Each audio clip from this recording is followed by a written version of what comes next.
How do you normally judge a new church? We all make judgments about churches, well, whether we should or not, I don't know. But we talk about it on the basis of its worship or its preaching or its welcome or its buildings or its sense of community. Jesus here comes into the religious community of his day, and the thing that he goes for is prayer. This is meant to be a place of prayer, and it so isn't. And that scares me a little bit about what he'd say if he came to my church or your church. Would he see that we were a people of prayer, or would he not?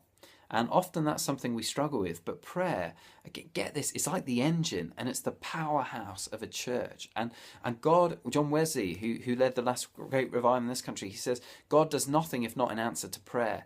Prayer is what moves God's arm. It's what makes a difference. So often we think there's no power in prayer, and how wrong we are when we think that.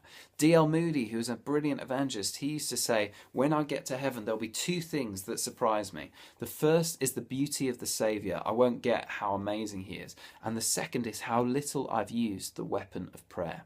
So often we don't use prayer because we think it doesn't work. It does. And Jesus, all the way through this gospel, is focusing on how important it is because he spends loads of time doing it. And here he's saying, I can't believe it. This is meant to be. If there's anywhere where prayer is happening, it's meant to be here, and it's not. If there's any people who are meant to be prayers, it's those of us who are his followers. And most of the time we struggle with that, and I know I do. A couple of things that can keep us from prayer that maybe we can overcome. One is we tend to be really concerned about how we're feeling. I don't feel like God's in the room with me, therefore he isn't. Actually, feelings have a place and they're important, but it's not all about feeling. I don't feel like you're listening to me right now because I'm in a room by myself with my phone, but you are.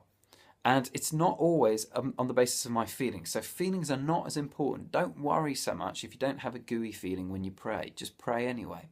Secondly, anxiety and worries keep us from prayer. I'm too stressed, I'm too worried to pray today. I don't have time for that.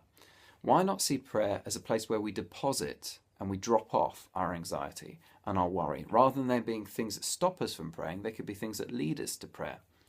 Something similar to that is we often feel unworthy when we come to pray. It's like, oh, I'm not good enough to pray, I'm not good enough to talk to God. I feel like that all the time. The devil will whisper that in our ear most days. Again, rather than allowing that and taking that and saying, yeah, well, I'm unworthy, therefore I won't pray, why not say, I feel unworthy, all the more reason to pray. All the more reason to draw near to God, who makes me holy, who makes me clean, who makes me worthy.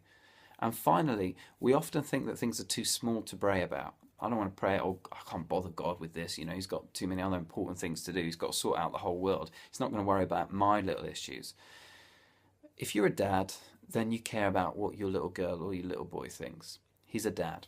He cares about the little things that are going on in our life. There's nothing too small to bring to him. And actually, the more we chat to him about the little things, often then we're in a better place to chat to him about the big things. Prayer is what we're made for. It's part of who we are as God's people. Let us be a people of prayer, that when Jesus walks into our communities, he thinks, boy, these guys know how to do it.